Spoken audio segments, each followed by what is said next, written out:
Hi, I'm Mark and welcome to Little Known Stocks, the show where I try to prove that being boring and doing your research will make you money. Now, a while back I made a video called Smile Direct Club, Why Not to Buy the Dip?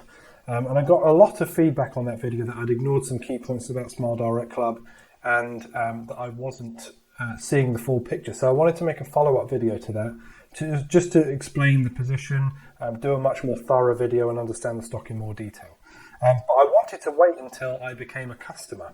And actually, one of the things about Smile Direct Club is I really like the product. I've become a customer, and you can see I've got my Smile Direct Club box here. I've had it and I've worn it for a couple of days now.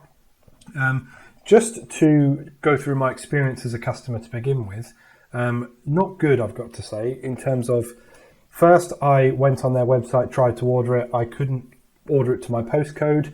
I moved house actually, so I tried my old postcode.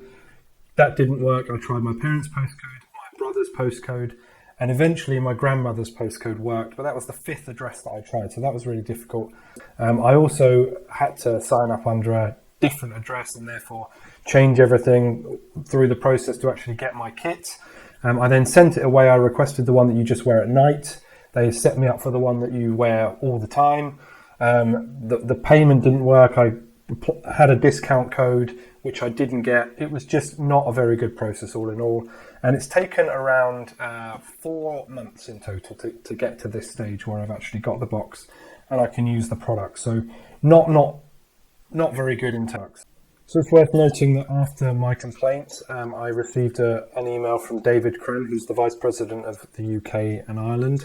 And he wanted to know about my issues, and we spoke about it, and he promised that he would look into it and correct any issues that they had in their system that were driving their profitability. I always try to report things to companies so they can improve, particularly if I'm invested and I want them to do well. But it is worth noting that they did subsequently give me £100 off my order. So if you want to take everything I say with a pinch of salt because of that, please do. But please, it hasn't swayed my opinion on the company. I'm going to still talk fairly about them. So let's talk about the overall share price at the moment and its history. So Smile Direct Club IPO'd in late 2019. They IPO'd at a share price of $22 a share. They swiftly fell off that valuation and really quite a steep decline since their IPO. Around March, when all the other stocks were down, March 2020, they fell to a price of $3.88. Really massive fall from their high. Since then, they've been running up, similar to the rest of the market. They've been recovering, but on an upwards trajectory. But more recently, they've been falling again. They're at a price now of $8.16. They've had some up and down moves in the market, but really they fell off quite significantly after a cyber attack in March, I believe, of 2021. So quite a significant downwards move. So are the stock currently good value? Well, the financials don't indicate it at the moment. So a couple of financial reasons why this stock isn't doing so well at the moment. The first one being their total revenue growth. So they basically quadrupled their revenue growth between 2017 and 2018. There was a 77% growth between 2018 and 2019, but then they actually declined in 2020. And certainly, we'll look at it later on, but quarter by quarter, that was definitely impacted heavily by COVID.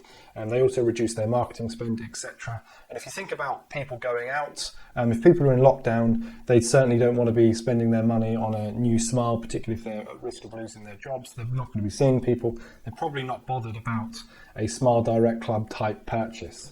The second reason that people are a bit speculative about this stock, including myself, and this is the main thing that I worry about in this stock, is their earnings. So diluted earnings per share for 2019 was a loss of $1.14 per share. Now that's really significant. And companies that are losing a lot of money, particularly if we're thinking about interest rates rising in the future, that there could be significant impact on a company such as Smile Direct Club if they continue to lose significant money. Now the good news is they did improve a lot in 2020.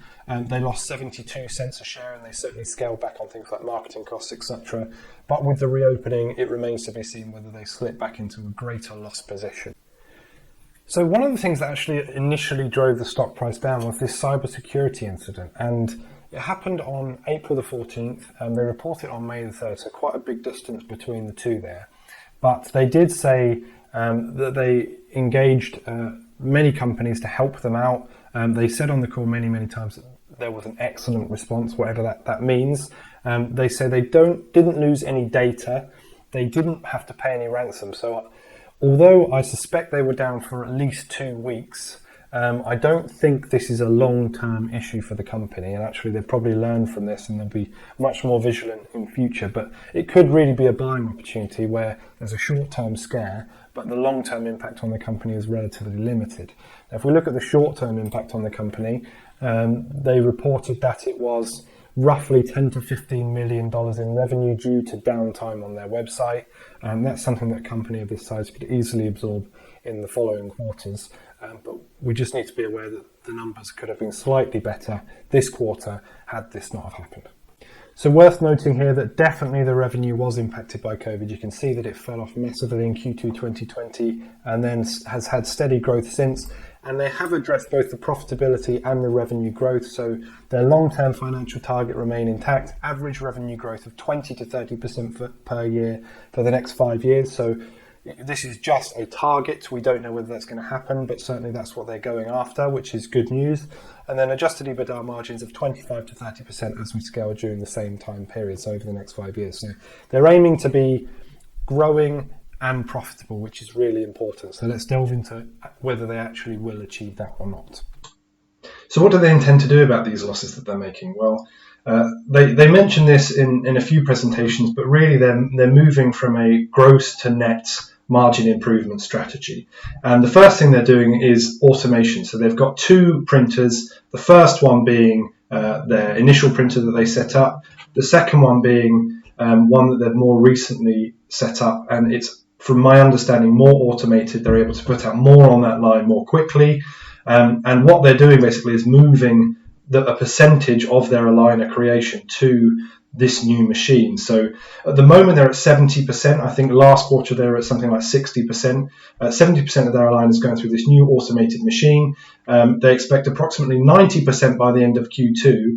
And what they're saying with this is that their long-term gross margin should reach 85%, which is really strong for any company. Secondly, they're looking at their sales and marketing spend, and we'll talk about that more. They expect their long-term sales and marketing spend to be around 40 to 45%. And lastly, their G&A, so their general and administrative expenses, around 15%. And this is actually really high at the moment. But again, we'll address that later. So all in all, they're looking at long-term EBITDA of 25 to 30%, which is a big distance from where they are now, but will put them in a pretty healthy position going forward, particularly with the 20 to 30% growth that they're expecting annually over the next 5 years. Now, what a lot of people said that I'd ignored in my previous video was the fact they'd written off a lot of debt. And that's definitely the case. There is certainly significant debt that's going to be written off here. And if we look at some of the expenses that they're entailing as a result of debt, just the interest alone is coming to $17.5 million per quarter. So really important that they clear that debt down. And they'll have done a convertible offering which will clear that debt. But what I really want to see is that they actually stop losing money quarter on quarter. And that's really the crux of it. They can keep raising money as much as possible, but all that's going to do is dilute the existing shares and put them in more long-term debt. So not necessarily what I want to see. They clearly scaled back their marketing in a big way during COVID, which obviously was necessary. They took a big dip here. The expenses dropped, less than half of what they were in Q1 2020. They've built them back, but they certainly haven't got to the level where they're spending the same amount, but they are getting the same revenue. So that's really good and impressive. They're focusing very much on referrals.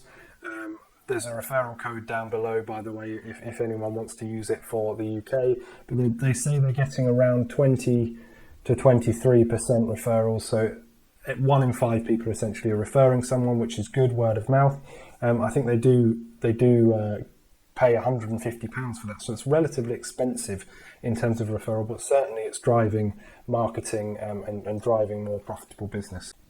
Another area I really want to see improve is their concessions. So if we look at their total net revenue, it's 188.8 million in the quarter, which is quite strong. if we then look at the revenue net of implicit price concessions, which means things like, for example, I received a £30 MasterCard gift voucher when I returned my impressions. I got £70 off because I made my purchase straight away when I returned the retainers rather than waiting, and potentially they lose a sale. That's £100 in total that they've given to me as a concession off the total price. You see 167 million for the quarter, so they've lost 21 million there somewhere through concessions. So that's really, really substantial, and you would hope that as time went on, as they found more efficient avenues, perhaps they find better marketing avenues, perhaps brand recognition alone drives more sales that don't require these concessions. That will make them more profitable as well. What worries me about Smile Direct Club is this chart here. So revenue hasn't really grown for a long, long time. Looking at the last year and a half, really to see any difference in revenue. Clearly, Smile Direct Club were influenced by COVID, and you can clearly see that in Q2 2020. The orders absolutely tanked, but they have roughly recovered to the levels that they were pre-COVID. What I want to see now is them push on. And one thing that really concerns me as a potential risk is that they don't really have a big moat for this company. And what I mean by that is they don't have a USP that's protected against competitors. So if I think about Invisalign, for example, Smile Direct Club is stealing business from Invisalign. That's very clear. They came with a cheaper pricing model. And when I think about myself, I search for Smile Direct Club on social media, and in just 5 minutes, I saw 5 competitors, including Invisalign, but 5 competitors were advertising to me after one search for Smile Direct Club on social media. So that really shows that there are a lot of competitors coming into this space. These were just the ones I could find. I didn't even have to look. So I'm sure there are many, many more companies doing this. And if you think about a business that's aiming at an 85% gross profit margin, of course you're going to have a load of competitors coming into the space. So what I really I'm not sure of is this purely COVID, or is this a bunch of other competitors coming into the market stealing share? And will Smile Direct Club now be able to continue on their growth journey, or will this hold them back? So one of the great things about Smile Direct Club is their multi-channel approach, and I'm going to go back to the 2020 earnings slideshow because it doesn't feature more recently, but their professional channel is really growing, and that's a great thing. So rather than dentists offer their own orthodontic products, Smile Direct Club has a couple of options. They either allow the dentist to refer through their office direct approach, or they have partner smile shops. So basically, if it's a big dentist practice, they might set up an area that they pay rent on, and they basically have an area in that dentist office. So what this is doing is a couple of things. One, it's potentially taking competitors out of the market in my eyes. If you've got a dentist, they may be looking at starting their own. They may be buying en masse from 3D printer suppliers and supplying their own product. There are a lot of dentists out there that will be thinking about how best to deliver this to the market. If Smile Direct Club offer an array of options for a dentist, that's really, really strong, particularly if it's just a referral fee. If you're not an orthodontist, but you're a dentist, for example, that's really attractive, because rather than referring in the UK maybe through the NHS or through an insurance provider, you actually gain some revenue by referring through Smile Direct Club. So that's a really smart business move. And if we think about some of the larger dental practices, Smile Direct Club partners with Smile Brand's 450 affiliated dental practices. That was in August 2020. I've seen some rumours around Patterson Dental, which is a Canadian dental practice with several different practices as well. These are the sorts of businesses, Smile Brands, for example, they might be big enough to have started their own competitor company, or go with another provider. But Smile Direct Club are basically buying up another sector of the market by partnering with these brands, and that's really, really unique and strong. The other thing which they do talk about in their 2021 earnings report is the on-shelf retail products that they have. So if we look at their presentation, they mention Walmart, Amazon, CVS, Walgreens, Sam's Club, and SmileDirectClub.com, obviously. I've just taken a little look at Walgreens here, and there are a huge array of products actually listed. It's the same on Amazon. There's a lot of quite high value products here, which I think as time goes on and they build more brand recognition will actually be growing as a proportion of their revenue. They've got power toothbrushes, whitening kits, toothpaste, cleaning, ultrasonic UV cleaning machines, teeth whitening pens. They've got so much on here, and this could really be a significant amount of revenue in the future. So that's also really exciting. So let's talk about two areas that Smile Direct Club are looking to grow in a big way in. The first one is teens. So teens are 75% of cases starting with orthodontics annually, but represent only approximately 10% of Smile Direct Club members. So if you think about teens, they're probably visiting a dentist or an orthodontist with a parent. They're going to take the medical advice probably, whereas if you're an adult, you're much more likely to go out and research yourself. You may be more likely to have the capital to just buy Smile Direct Club without going to a dentist or an orthodontist's office. And teens are going to be, buying through insurance, etc. So some of the partnerships that Smile Direct Club are making are really smart in this area, and I think will enable them to grow. Unfortunately, they don't really go into how they're going to grow this teen market, but certainly I think if they're partnering with dentists, as we've discussed, partnering with orthodontists or partnering with big dentistry firms, then that's going to drive them much more to this fresh market and really open a very new avenue for them. Now, secondly, internationally, they have a massive global opportunity of 500 million people. So they've launched in 13 countries as of January 2019. They probably really suffered from that in 2020, but certainly they're expanding. And their international business was 16.7% of their revenue in Q1 2021, but they do say that it represents 75% of their opportunity. So I really see that as a big, big opportunity. The caveat is, with growth in other markets, you certainly need spend in those markets.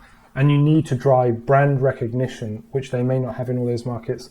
Worth noting that in the UK, certainly I've spoken to a few friends about Smile Direct Club, some family members. Most of them, with the exception of my mother, knew who Smile Direct Club were already, so they had the brand recognition. And when asked about it, they saw them basically as a cheap alternative to Invisalign. The last thing I'd say about international is it took a long time to get my aligners. I think they're made in America, so if they're going to continue that model and ship all around the world from this one 3D printer, that's going to be something that holds them back slightly and certainly put me off a bit when I was getting started. Hopefully as they grow, they can get new printers in new regions around the world and speed up that process. So also worth noting that Smile Direct Club have built a brand that people really love. So their positive Google reviews are at 96%. Worth saying that's comparable to other direct-to-consumer competitors, but significantly better than this dental service offering sector, which are basically middlemen who act on the behalf of dentists. Their customer rating is great, 4.8 versus their competitors at 4.7 and 4.4. And then their brand credibility, which is really important, compared directly to Invisalign. Firstly, Smile Direct Club have come on massively since 2019 in terms of do they have an orthodontic and dental network rating. So people trust that they do have good orthodontists and dentists to go behind this brand, which is really important. And they'll sit at 62% positively rate that versus 63% for Invisalign. So definitely catching up. And then more importantly is a brand, a product that I trust. So Smile Direct Club has almost doubled from Q2 2020, from 36 to 62%. They are slightly behind Invisalign, but if you think about people are going regularly to the dentist with Invisalign, Smile Direct Club is much more direct for the majority of the consumers. That's really, really strong. And so definitely they're building a brand that people recognize and trust. Another thing I like about Smile Direct Club is that they actually have a recurring revenue stream. Now, I've worn braces in the past and clearly my teeth aren't straight anymore because they've slipped out of shape. So I've had to, become a customer of Smile Direct Club. But they have this lifetime smile guarantee, which is really smart actually. So after your treatment, if you order a retainer and you wear a retainer overnight and you replace it every 6 months at a cost of $99, I don't know what it is in the UK actually, I haven't been offered it yet, but on the earnings call they said $99 in the US. You then get a free aligner touch-up each year. So basically they're driving that recurring revenue. They want you to wear their aligners forever. It's not massive in comparison to the cost of the initial aligners, but certainly it will be driving significant volume. And if you get enough customers on this recurring revenue journey over many, many years, it could soon add up and become really significant to their business model. So lastly, I'd be remiss if I talked about Smile Direct Club and I didn't talk about this lawsuit. So Smile Direct Club files $2.8 billion lawsuit against NBC over defamatory and error-filled nightly news story. This was filed on May 18th, 2020. It's been going a while, but these things tend to drag on for years and years, so I wouldn't expect any upside from this in the short term unless there's an out-of-court settlement. But essentially, to summarise, Smile Direct Club, basically $2.8 billion is currently their market cap. So there's a potentially big upside here if they do actually get some sort of settlement or court win on this case. They claim that Nightly News defamed them and that they gave over 40 misleading statements, including one that said it was a do-it-yourself at-home dentistry, and claiming that there were no dentists involved, which is clearly false, and that's what Smile Direct Club are claiming. It's worth noting that the stock price plummeted $950 million after this report, and Smile Direct Club attribute this directly to the actions of NBC. So I'll just read this bit here. As provided by law, Smile Direct Club is seeking to recover treble damages pursuant to Tennessee's Consumer Protection Act.